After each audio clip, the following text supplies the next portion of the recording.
কে এই শাহ আলম স্বপন, কি বাজিমাত ফুটাতে যাচ্ছেন তিনি। এই মুহূর্তে আমরা দেখতে পাচ্ছি গোয়েন্দাঘাট উপজেলা সামাজিক অগ্রযাত্রা সংগঠনের যারা বেশ 400 থেকে 450 নেতা কর্মীরা ইতিমধ্যে 200 থেকে 250 মোটরসাইকেল শুডাউন নিয়ে এই মুহূর্তে শাহ আলম স্বপনের বাসায় এসে উপস্থিত হয়েছেন।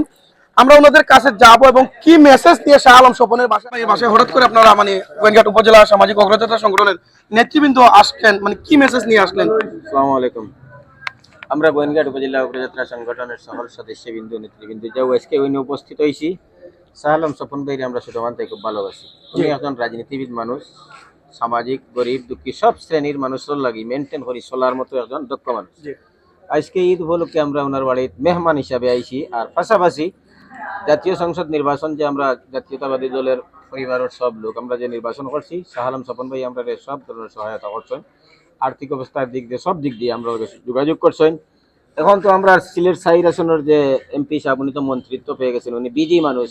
আমাদের এলাকার বিভিন্ন কিছু উন্নয়নমূলক কাজকর্ম ইত্যাদি নিয়ে আরও বিষয়ে ওনার সাথে আলোচনা করব। আর আজকে আরেকটা বিষয়, আগামী উপজেলা নির্বাচন অতি নিকটবর্তী, ওনার সাথে আমরা সংগঠনের পক্ষ থাকি আমরা চাই যে ওনার মতো একজন মানুষ গোয়েন্দাঘাট উপজেলাকে আমরা আবারও নির্বাচিত করতাম, যাতে এলাকার উন্নয়নের। আসসালামু আলাইকুম। গোয়েন্দাঘাট অগ্রযাত্রা সংগঠনের পক্ষ থেকে আমাদের যারা সদস্যবৃন্দ আছেন এবং নেতৃবৃন্দ সবাইকে নিয়ে আমরা উপস্থিত হয়েছি শাহ আলম স্বপন ভাইয়ের বাসায়।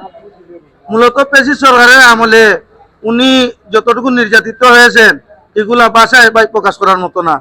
যেহেতু এই বিগত উপজেলা নির্বাচনে উনি তো ছিলেন যে উপজেলা চেয়ারম্যান, এই পেশি সরকারের আমলে এগুলা খেড়ে নিয়ে গেছে।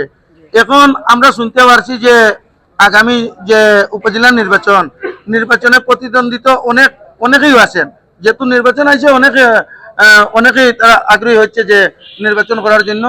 আমরা সর্বস্তরে গোয়েন্দাঘাট উপজেলা অগ্রযাত্রা ক্লাবের সংগঠনের পক্ষ থাকি আমরা যারা সদস্যবৃন্দ আছেন বা এই জায়গায় উপদেষ্টা সবাই আছি, উনাকে নিয়ে আমরা আগামী নির্বাচনে জয়যুক্ত হওয়ার জন্য, যাতে আমরা স্বপন ভাইকে নিয়ে আগামী নির্বাচনে জয়লাভ করার জন্য এই পরামর্শের জন্য আমরা ওনাদের বাসায় আছি। পাশাপাশি এই যে আমাদের এলাকার যতটুকু সমস্যা আছে এইগুলা সুখে দুঃখে আলোচনা করার জন্য ওনার মূলত এই উদ্দেশ্য নিয়ে ওনার। স্বপন ভাই শাহ আলম স্বপন কারণ বিগত দিন প্রায় প্রচুর দিন থেকে রাজনীতিবিদ করেন, রাজনীতি করেন। আমরাও সব রাজনীতি করি, জাতীয়তাবাদী এমপি পক্ষ থেকে আমরাও আইছি জানোর বাসা। প্রায় সময় যেমন লাগান আমাদের শাহ আলম ভাই স্বপন অতীতেও তাই চেয়ারম্যান আসলা, উপজেলার চেয়ারম্যান, অথবা তাই দল থেকে বহিষ্কার হয়েছেন। কিছু কিছু দালাল যারা আছে এরা কারণে তাই দল থেকে বহিষ্কার হয়েছেন। এরপরে আবার জাতীয় নির্বাচন আছে, দল ক্ষমতায় জাতীয় নির্বাচন আসে, নিয়ে নির্বাচন পরিচালনা করছেন, মন্ত্রীলোকে চক্কর দিয়েছেন। তার আন্ডারে আমরা যে আরিফুল হক চৌধুরী তানোর কারণে তানোর নেতৃত্বে আজ মেয়র তাই কইছেন, এমপি তাই কইছেন, বর্তমানে মন্ত্রী।